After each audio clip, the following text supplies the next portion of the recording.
In November 1908, a prestigious banquet took place at a painter's studio in Paris, hosted by Pablo Picasso. As the evening wore on, Picasso's guests enjoyed music, singing, dancing and drinking, as the guest of honor reveled in the center stage. This was a 64-year-old man whose art had now gained him the recognition that he'd longed for all his life. His name was Henri Rousseau. Rousseau remains one of the unlikeliest characters ever to attain artistic greatness. His personality was naive and innocent, reflecting his own humble background. His trusting nature was often exploited by the practical jokers among his friends. He told hopeless lies about an adventurous youth that never existed. Despite many difficulties with the technical aspects of painting, the self-taught artist succeeded in creating a vision that was entirely his own in pictures full of freshness and vitality. It was an amazing achievement. Rousseau was well into middle age before he even began to paint. He was an old man by the time his work was appreciated by the likes of Picasso. By then, he could bask in the glory of fame at last. Henri Rousseau's work was a complete break with academic painting, and it was this that inspired other artists like Picasso to admire him so much. Because he broke with academic painting quite unconsciously. He painted as he wished to and wanted to be recognized as an academic painter. But his naivety, his style was so outlandish. It provided delight for all those people who didn't like academic work at the period, at the time. His painting was an imaginative exercise. Avant-garde artists were looking for an escape or a way of escape or a clue as to how to free themselves from the straitjacket of late Renaissance, the academic work. And here was a man, an artist, who was not from Africa, who was not from America. He was quite clearly an urban Western man, and yet he didn't see in the way that, his productions show that he didn't see in the way that a Western civilized Renaissance man should be painting. So I think in that sense he was alongside all the other influences which were coming to bear, and he was unique. Henri Rousseau was born on the 21st of May, 1844, in the modest French town of Laval. He was the son of an ironmonger, and his family had no interest in the arts. Later in his life, Rousseau recalled his parents' lack of culture with some bitterness. But it's likely that they had little time for artistic matters. Life was hard in Laval. When Rousseau was 9 years old, the family finances collapsed, and his parents left the town, leaving their son behind at the local boarding school. Although he showed some promise in music and drawing, when he left school in 1860, it was to take a humdrum office job.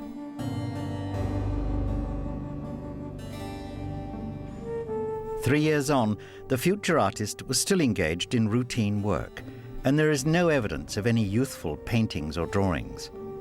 But perhaps the creative spirit was already with him. In 1863, Rousseau was caught stealing from his employers. Although it was a small theft, his misdemeanor earned him a month in prison. Shortly afterwards, he decided to join the French army, a good move for a young man in search of adventure. But it is at this stage of Rousseau's life that fact and fiction become blurred. Rousseau was an ambitious man. He wanted to be known as a painter. He capitalized on the fact that people laughed at his work and made fun of him, and perpetuated rumors like the one he'd been fighting abroad, for example, which he hadn't been doing. And he suppressed other stories, like the fact that he'd stolen money or been accused of embezzlement. He liked to romanticize his life as he romanticised his art. In his later years, Rousseau loved to describe his adventures as a soldier. Many of these concerned a tour of duty in Mexico. In the mid-1860s, the French Emperor Napoleon attempted to install an ally as the Mexican emperor, and Rousseau claimed he had taken part in the fighting that resulted. He also alleged that his famous paintings of jungle scenes were inspired by what he had seen abroad. But it was all fiction. Rousseau never went anywhere near Mexico. Equally untrue was his claim to have fought heroically during the 1870 Franco-Prussian War. Throughout his life, Rousseau was happy to exaggerate his own achievements. The fundamental difference between what he perceived and what actually took place, or what actually occurred, reflects a man who really was living in an unreal world. And when we talk about truths or half-truths or lies, I don't think in terms of Henri Rousseau we can apply the same criteria that we would to other people, because his unreal, his half-truth world was to him real. Therefore, to talk about it as if it was real wasn't to him a half-truth or a lie. For all Rousseau's claims about his adventurous life, we know that by 1871 he was settled into the dull civilian job that would take up most of his life. After leaving the army, he moved to Paris to work for the French customs office at one of the city gates. He was now married, and his wife, Clémence, gave birth to 7 children. Sadly, 5 of them died in infancy. Rousseau carried on with his mundane working life. When he eventually became known as an artist, he took the nickname Le Douanier, or customs officer, though his position was never senior enough to qualify him for the title. With hindsight, there was much to exaggerate. All through his 30s, the future artist carried on working for the Parisian customs, and there is little evidence for any creative work.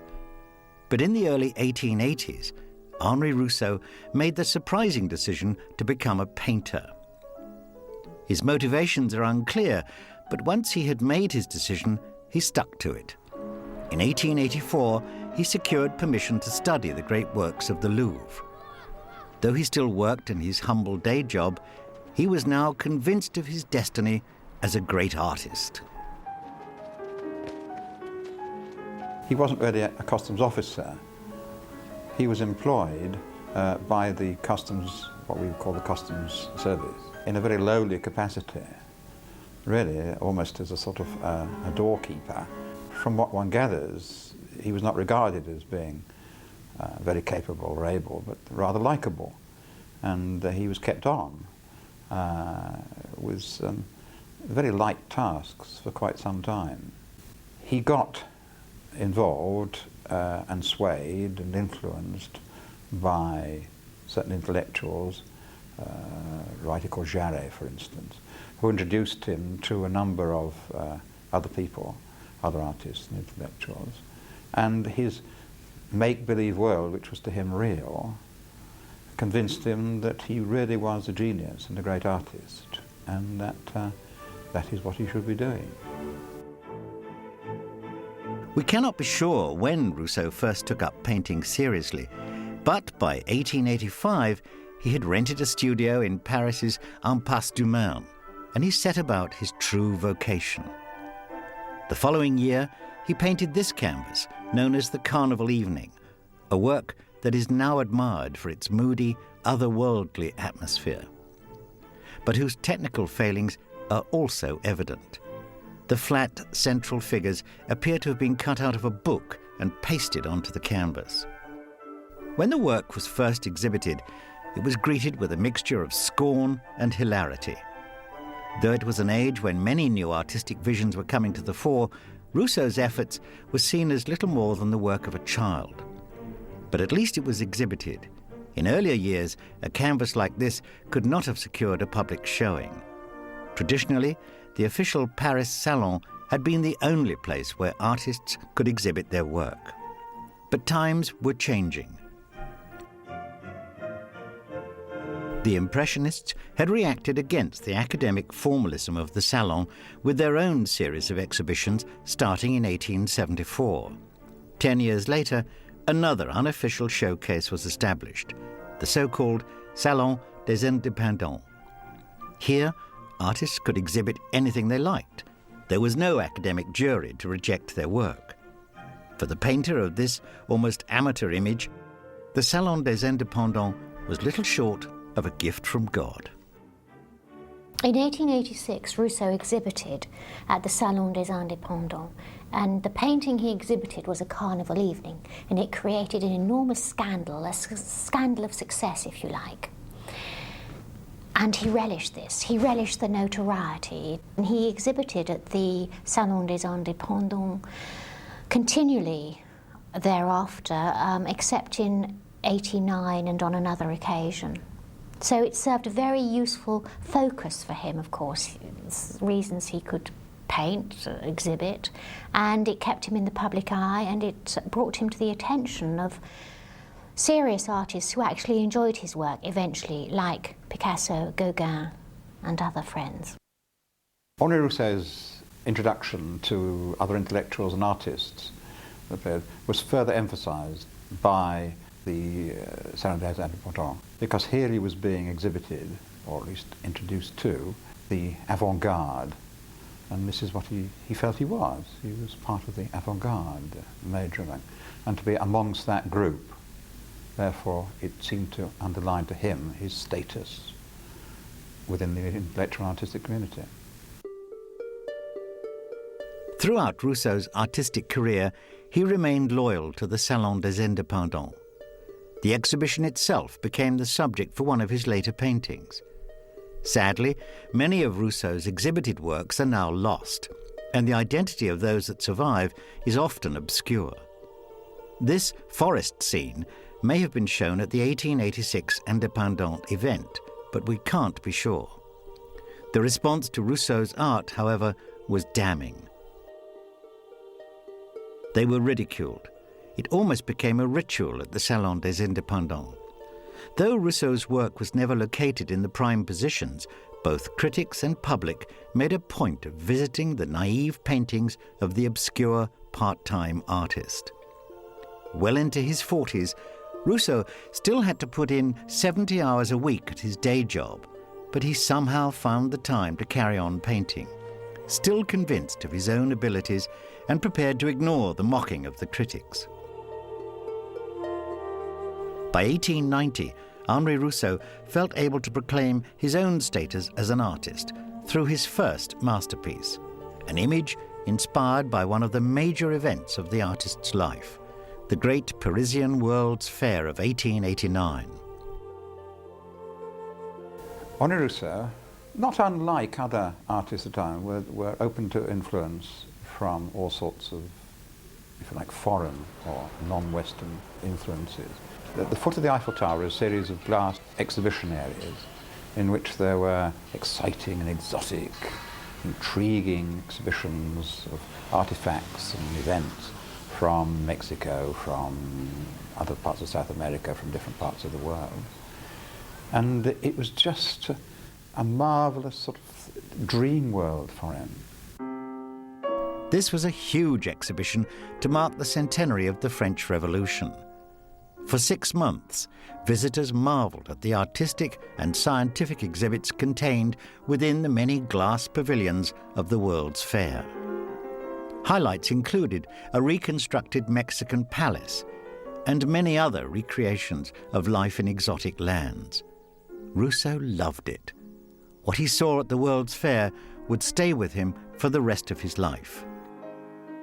Rousseau loved modern technology, the carnival atmosphere of uniforms and flags, and he actually incorporated certain aspects of it into his paintings. He did a painting of myself, portrait landscape, and in it he incorporated a hot air balloon from the World Fair and flags of different nations, and he did this painting about a year after he'd been at the World Fair.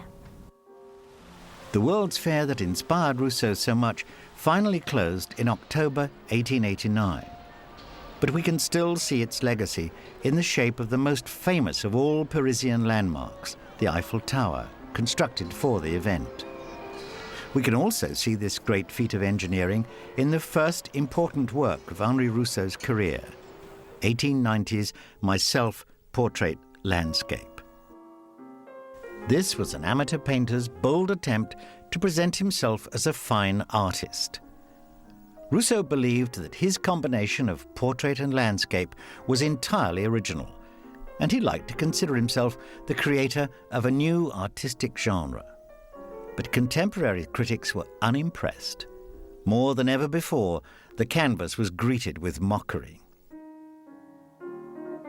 It is not difficult to see the picture's technical weaknesses. The artist's feet are especially unimpressive.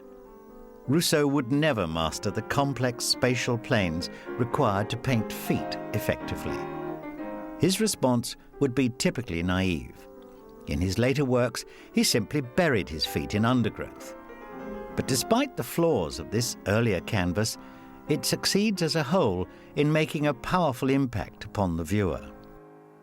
His painting, Myself Portrait Landscape, was much admired by Berlin Dada, by Apollinaire's Circle, and by Robert Delaunay as expressing the genius of the people, in other words, a proletariat painting, nothing to do with academia. They liked its naivety, its renunciation of perspective, and its belief in the artist as a noble being. It's a statement of him. He's larger than anything else. He's got all the attributes of artist there. He's making a statement. He claimed, the critic talked about it being a sort of a landscape and portrait landscapes. And this appealed to him, and he really felt that he'd actually invented it. And so he claimed that he invented the portrait landscape. The portrait landscape that we see today is not the same as the work exhibited in 1890. The artist later reworked the palette to include two female names, Clémence, his wife, who died of tuberculosis in 1888, and Josephine, the woman who became the second Madame Rousseau in 1899. By that time, Rousseau's art had taken over his life.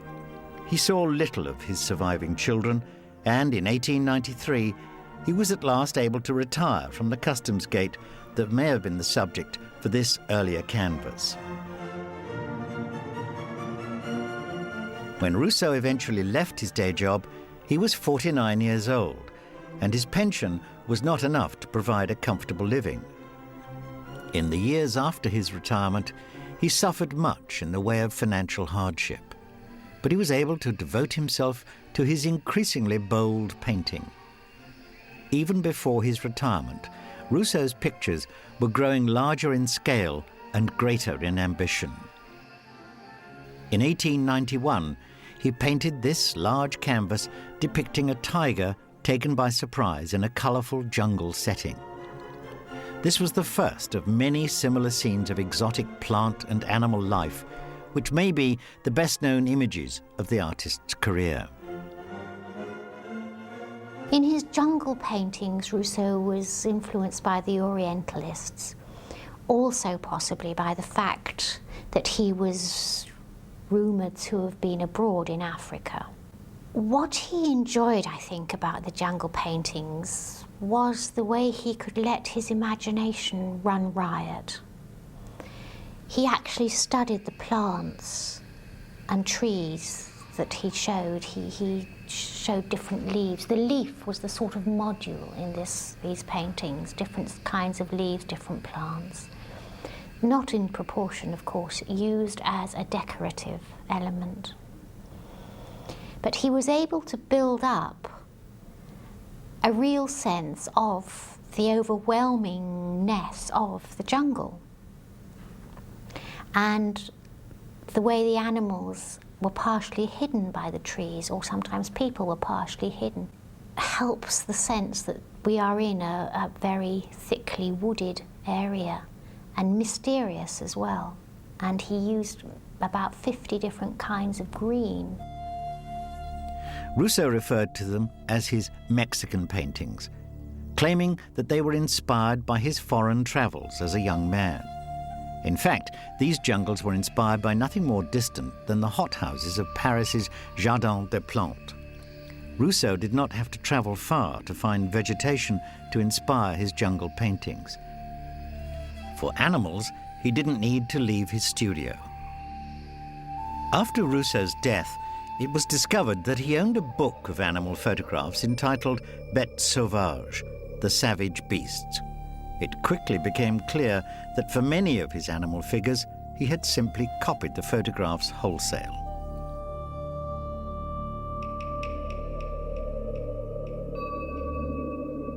This is a Rousseau painting from late in the artist's career.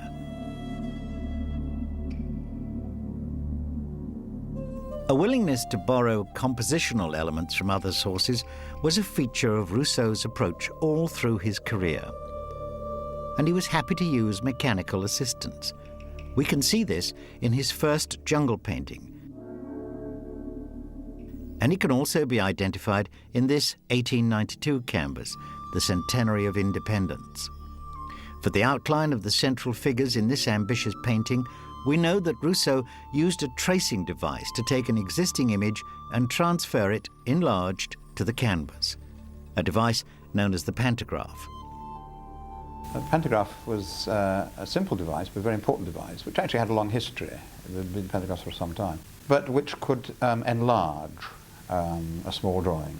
One end of it you could trace on a photograph or a drawing, and then the other end it would enlarge it. For Henri Rousseau, he relied a lot and was excited by lots of illustrations, particularly photographs of wild beasts and things like that. And he would be able to use that. He used that to trace out this, so he could enlarge it onto his canvas or paper.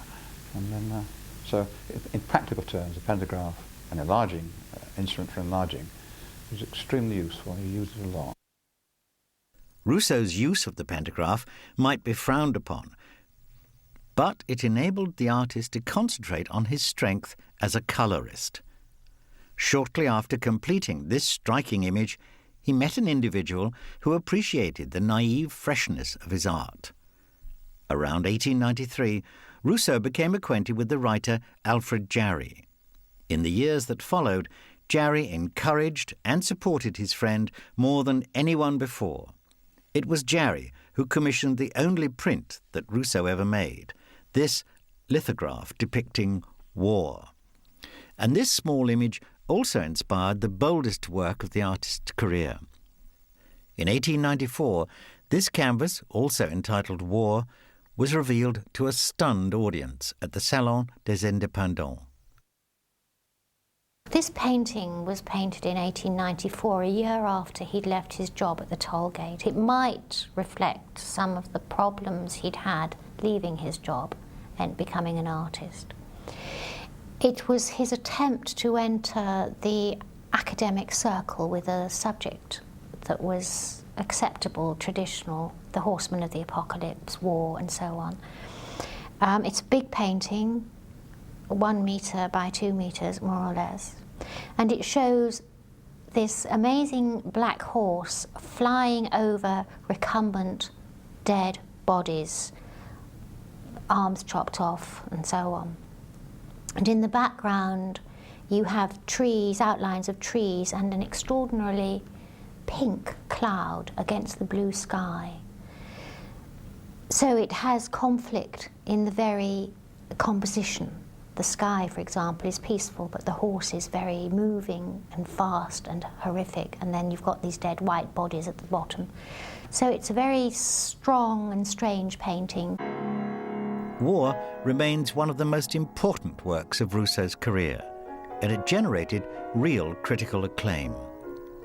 A long article in the Mercure de France described the canvas as the most remarkable painting of the 1894 Indépendance show.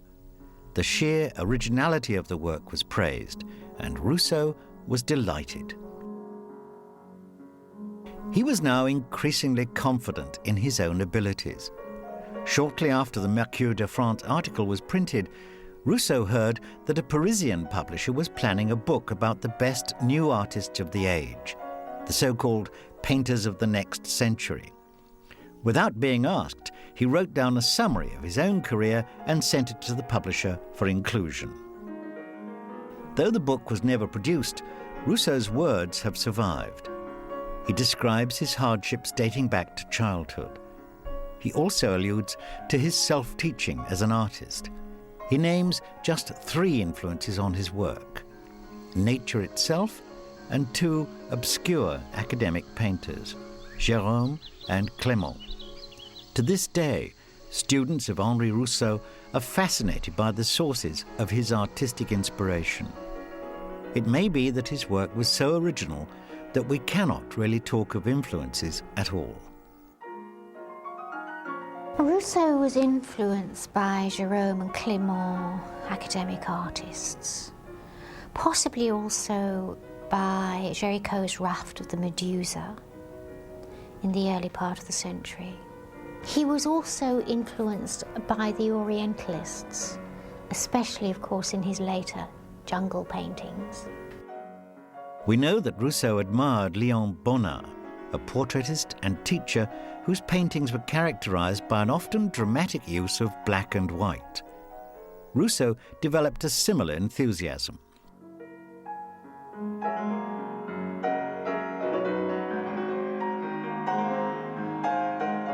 His blacks are especially striking, as we can see in much of the portrait work that he carried out in the later 1890s.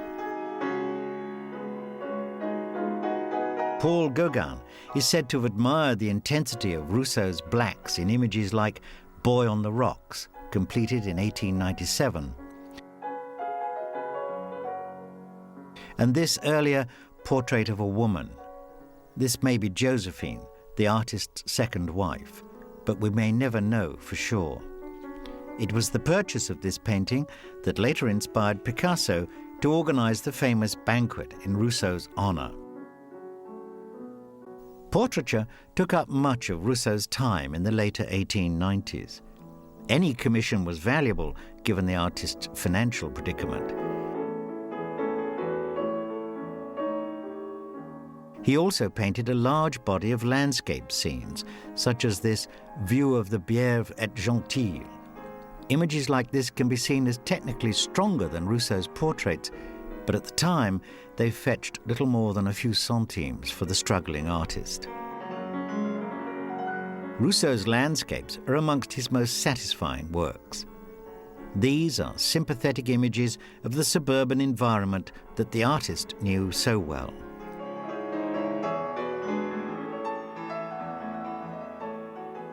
They do have weaknesses.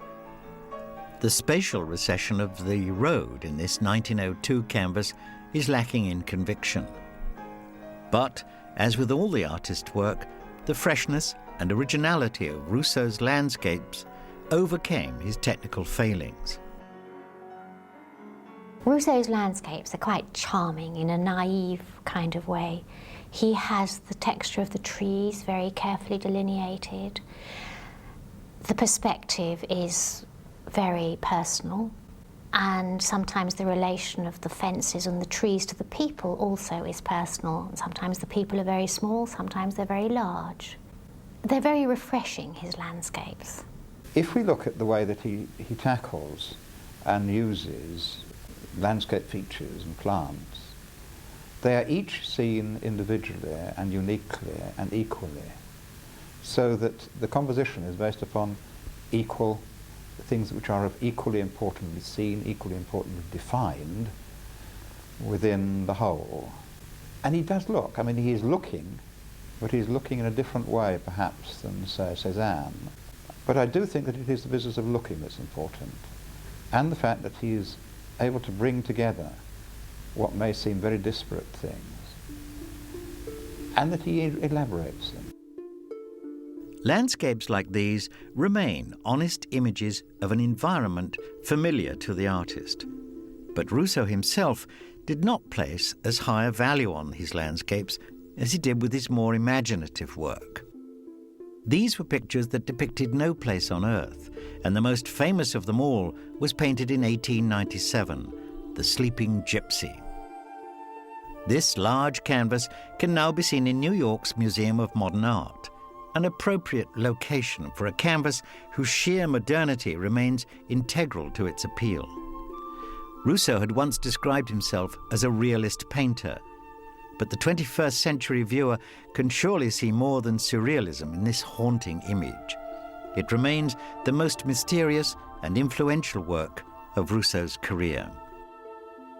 Colour, the use of paint, and the dreamlike quality are all elements which are there orchestrated together. I find it interesting that the robe of the gypsy reminds me of later 20th century colour work, hard edge abstraction. Now that isn't consciously, obviously, only Rousseau's, but what emerges quite unconsciously is the relationship of colour and the use of colour, concern with colour, which really doesn't come until later on in the 20th century. So I find that fascinating. On the use of paint, this is not the paint of Van Gogh, that is of using it as a physical entity. It is using paint as colour, and therefore it is different than, well, Cézanne or Gauguin as well for that matter. And it's a rather traditional, very traditional in fact, way. It's the sort of way you apply paint as you saw in the Salon paintings, or in this country's Royal Academy paintings. But over that, it doesn't get in the way. It only serves to emphasise this dreamlike quality. Now, this is something which is indefinable as far as I'm concerned. That he, with all these, you can analyse all these bits and pieces, the way he does this, the way he paints this, the colour. But in the end, it's a reaction to the final work, which I find most eerie. This is a good example, that it transcends all of those things and becomes something which floats separately as a sort of supernatural being. So that's my reaction to it. The Sleeping Gypsy is now recognised as a masterpiece, but initially it was neglected. 26 years after its completion, it was found lying in a plumber's workshop. It was not the only Rousseau canvas to suffer such a fate. In 1944, his amazing War was discovered in a farmer's barn. Many Rousseau works are still missing today. We know this because we know the names of the pictures he exhibited each year at the Salon des Indépendants. All through his life as an artist, Rousseau remained loyal to the event.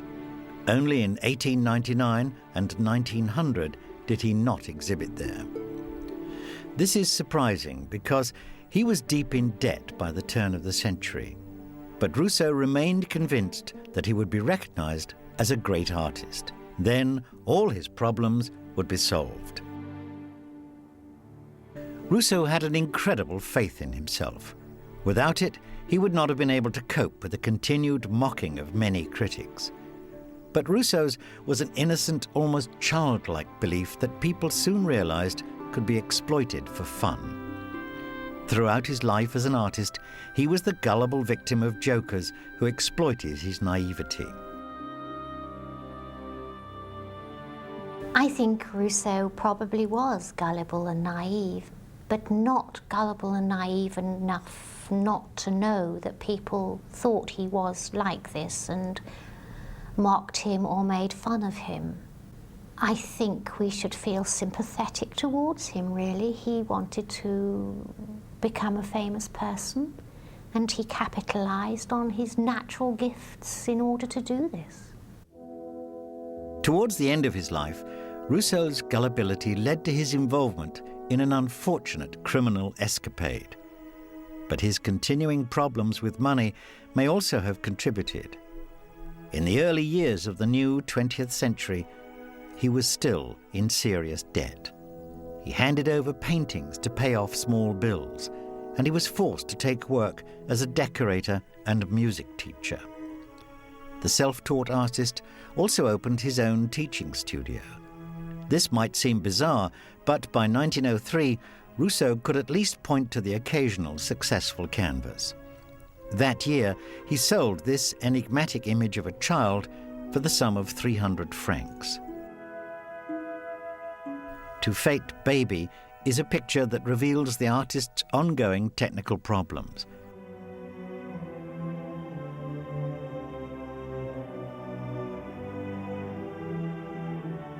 We can see that Rousseau has by now given up any attempt at the difficult business of painting feet.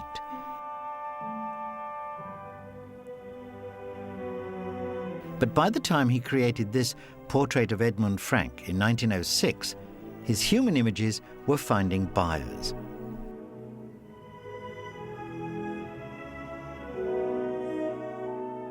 More than ever, Rousseau now believed in his status as an artist. This 1906 canvas confirms his confidence. Here we see Liberty inviting the artist to exhibit at the 22nd Salon des Indépendants, an image that celebrates the annual exhibition that Rousseau loved so much. He still exhibited at the Salon des Indépendants every year, but by the time he created this image of celebration, he had also become involved with a new avant-garde event, the Salon d'Automne. It was an important step in his career. In 1905, he exhibited this canvas depicting a lion attacking an antelope. His painting of lush vegetation had now reached mastery, and the work was well received by many critics. This Rousseau canvas was bought by a dealer for 200 francs. Though the artist was now in his 60s, he was making new friends among the Parisian avant-garde. The poet Guillaume Apollinaire became a champion of Rousseau's work and commissioned this portrait showing himself alongside his mistress. Another admirer was the abstract painter Robert Delaunay, who used his influence to secure the commission of The Snake Charmer, just one of the many jungle scenes to which the artist now devoted his efforts. To be surrounded by what might be an ordinary grass, but with immense proportions, or a sort of rhubarb leaf, which was as high as a house appeared to be. Part and parcel of his dream world. The jungle became a symbol for that which was unknown, frightening, exciting, colourful, full of sounds and fury and silence and all these sorts of things. Each leaf, each form is seen as an entity. By 1908, jungle scenes like this had helped to secure the artist's status among the Parisian avant-garde. Rousseau now took to inviting his new friends to social evenings at his home. Also invited were his neighbours, his students, and ordinary working folk, like the greengrocer, Père Junier, the subject of this 1908 canvas.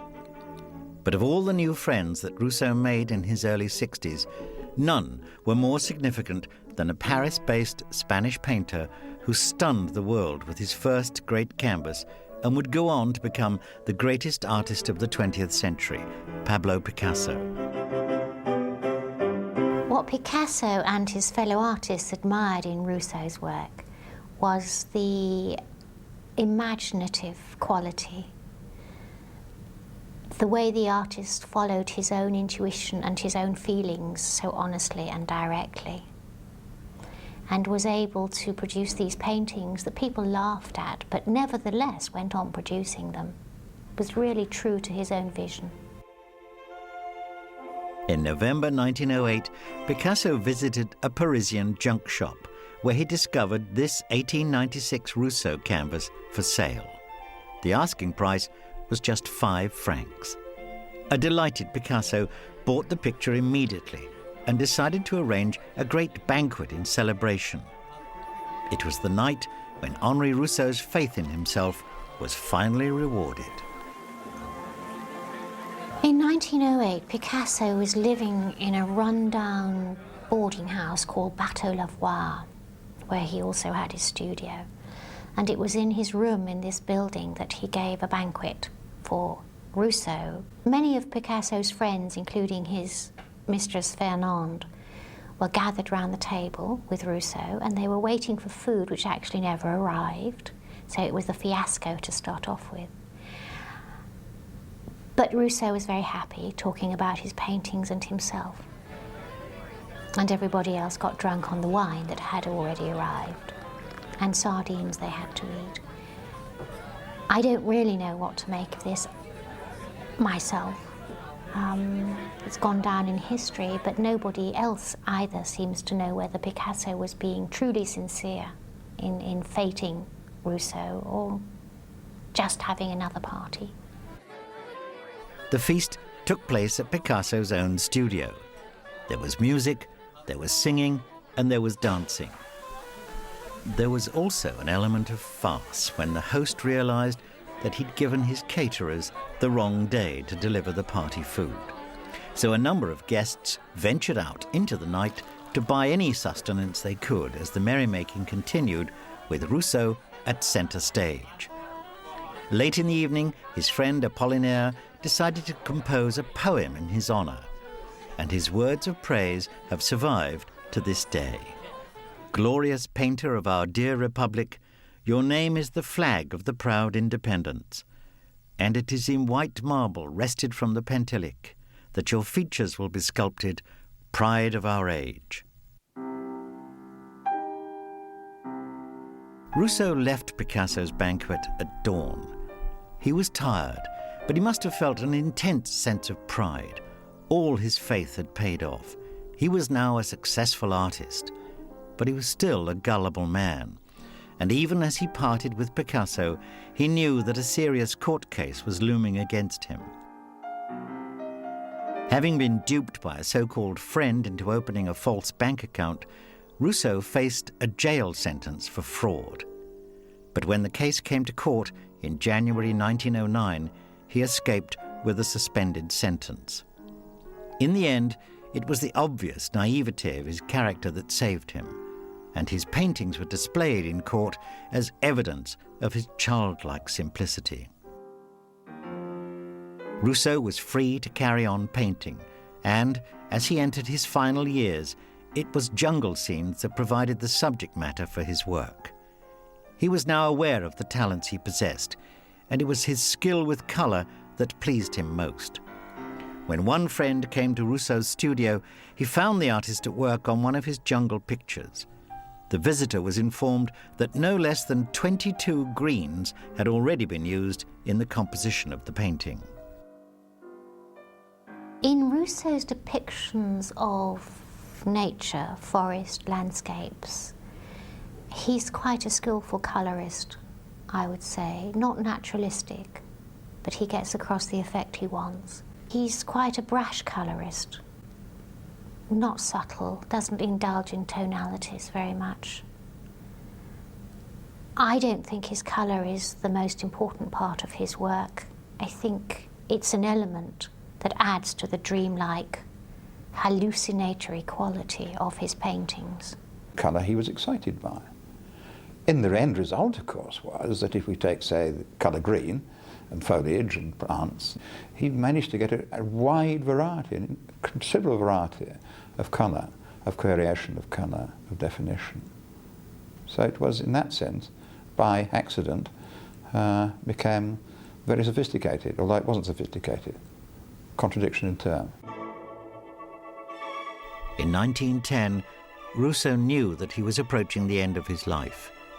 Increasingly ill, he decided to pull together all the strands of his art in one enormous final canvas. The Dream, a remarkable jungle image created by a man who had never seen a jungle in his life. Here we can see the atmosphere and mood that characterizes Rousseau's greatest work. It may depict nowhere on earth, but as a triumph of the imagination, it remains one of the finest artistic achievements of the 20th century. When asked about the dream, Rousseau said that the woman was asleep on a sofa and imagining that she was in the jungle, which explains why we have a sofa in the middle of the jungle. The shape of the woman's body is very sinuous and lovely, and then in the background, just behind her, we have a flute player, a snake charmer in fact, half hidden among the greenery. And in front of the snake charmer there's part of a snake wriggling away. And hidden among the trees, the foliage, there are animals. It's a charming painting. It is like a dream. It could be Adam and Eve.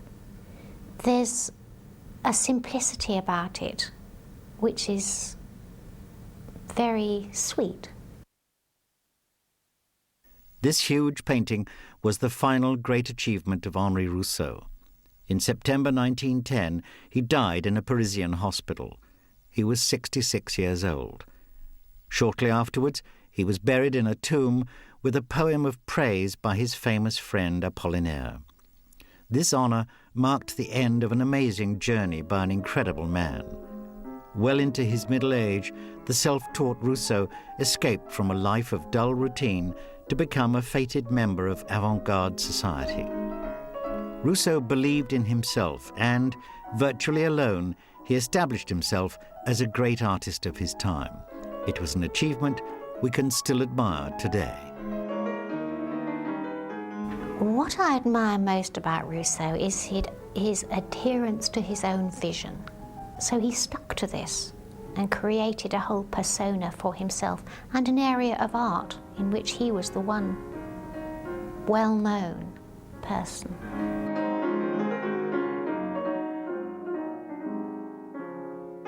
What I find most important about Henri Rousseau's work is its simplicity, its directness. I think that, in simple terms, is what he has contributed. Free from the sophistication and the controversy of the contemporary society, it frees the artist.